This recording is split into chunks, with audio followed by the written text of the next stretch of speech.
안녕하세요. 행복씨앗입니다.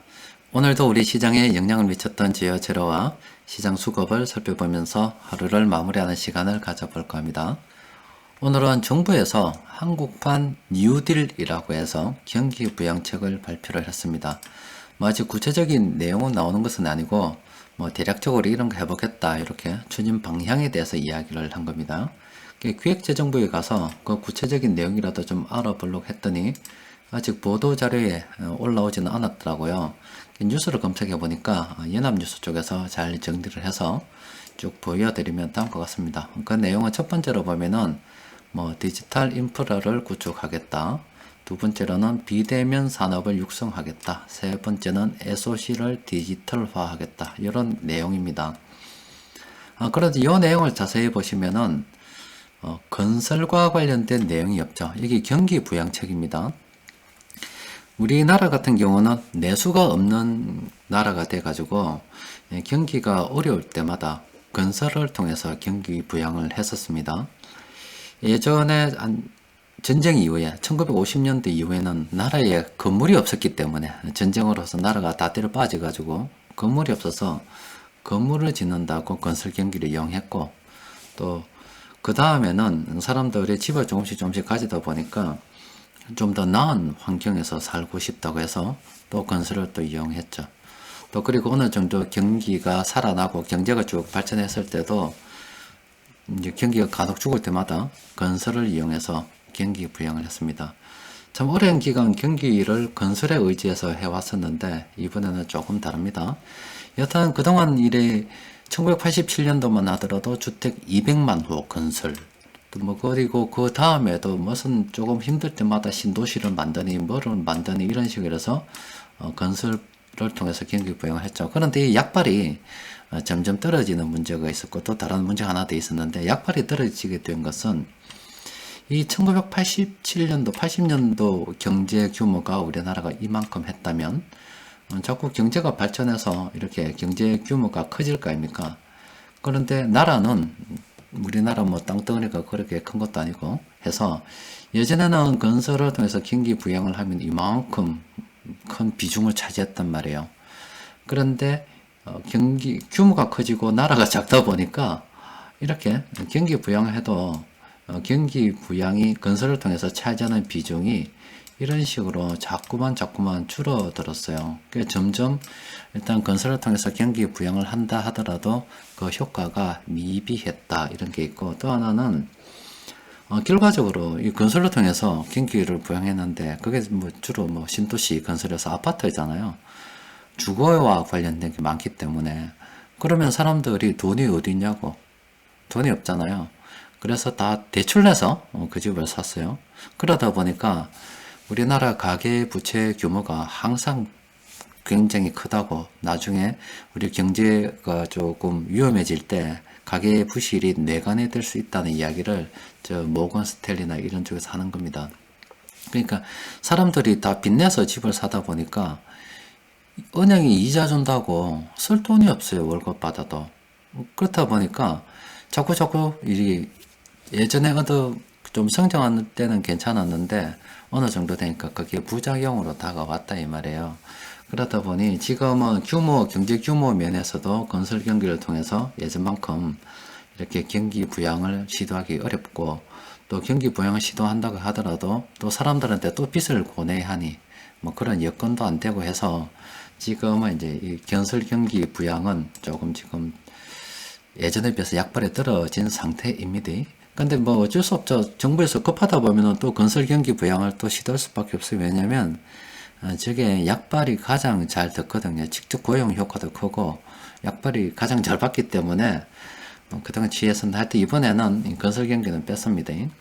만약에 여담입니다만 앞으로 북한하고 어떻게 잘 돼서 북한이 지금 다 때려 빠진 곳이 많아가지고 거기를 좁게 파디비 가지고 조금 공사를 좀 하고 한다면은 나라가 한동안 또 발전할 수가 있겠죠.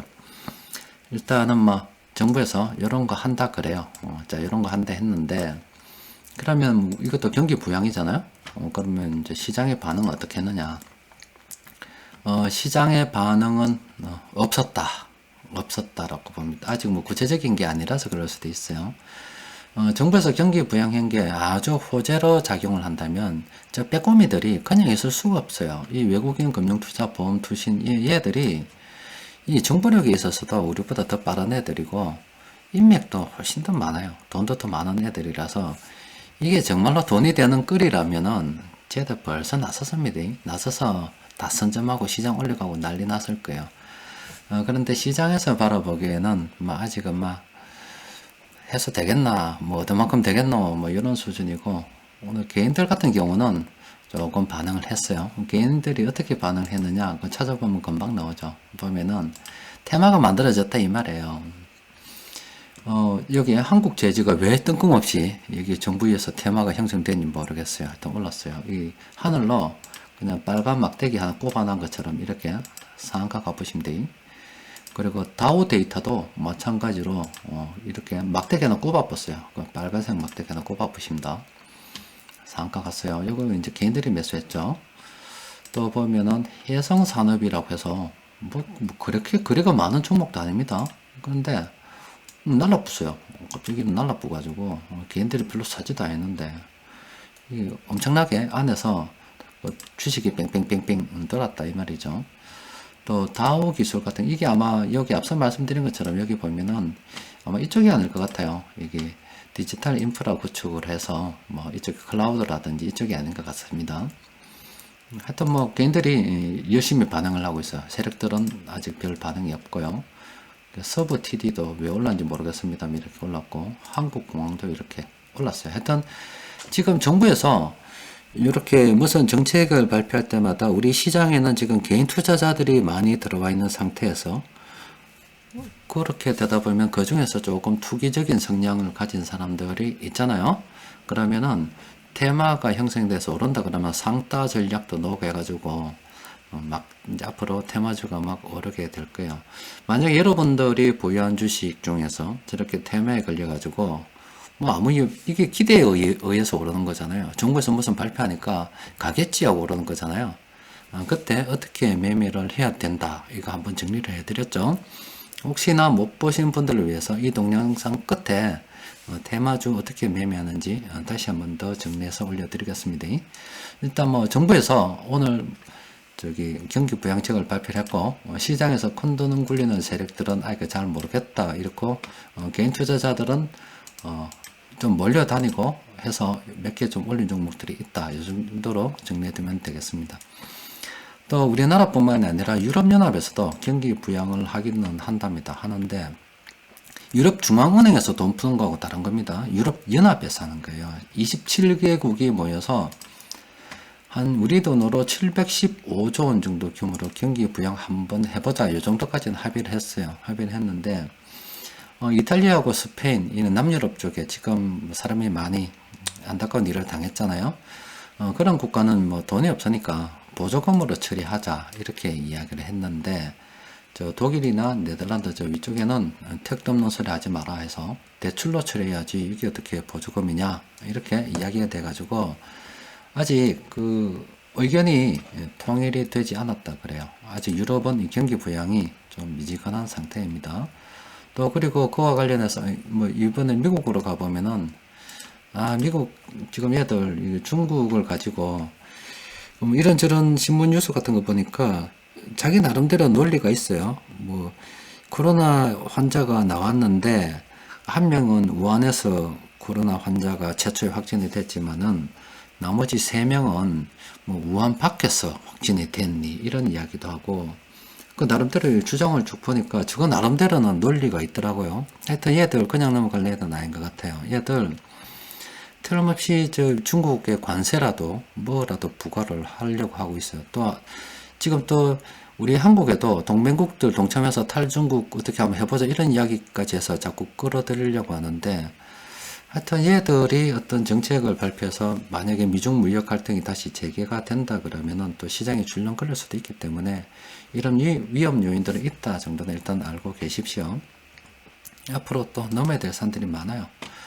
자, 그리고 코스닥 쪽에서도 지금 코스닥은 코스피에 비해서 수급이 조금 괜찮습니다. 이 코스닥을 이렇게 수급 좀 괜찮은 거는 뭐 개인 투자자들이 워낙 많이 들어가 있잖아요. 지금 코스닥에서 거의 개인들이 물주입니다. 물주. 아마 여기서 돈 좀 더 줘야 될 거예요. 코스닥 같은 경우는 재무 상태가 뭐 그렇게 좋지 않은 기업들도 많기 때문에 여기서 만약에 플러스로 유상증자 하면은 개인들이 돈 좀 더 줘야 될 겁니다. 여튼 지금 코스닥 쪽으로 이렇게 외국인들이 조금 매수하고 있고요. 시장이 조금 괜찮긴 해요. 테마바람 불면 코스닥 앞으로 그쪽에서 많이 돌아다니는 종목이 있을 겁니다. 그럴 때 테마바람 분다고 뭐 섣불리 따라가지 말고 적당히 보유 종목 오르면 니나 마이무라고 던지주 보십시오. 여러분들 좀 챙기면 돼요. 그렇게 챙긴 현금으로 재무 상태가 양호하고 앞으로 유상증자 많이 일어날 가능성이 굉장히 크기 때문에 현금 흐름 좋은 종목으로 갈아타는 그런 계기를 한번 생각해 보시기 바랍니다. 자, 일단 오늘 시장에서 큰돈 굴리는 세력들이 매수한 종목들 이렇게 찾아보니까 뭐 요만큼이나 있어요. 11종목입니다. 요 11종목들 뭐 괜찮은 종목들도 제법 있는 것 같더라고요. 요거 한번 검색을 해 보시기 바랍니다. 검토를 한번 해보세요. 자, 일단 뭐 이 외에 특별한 이슈는 오늘 없습니다.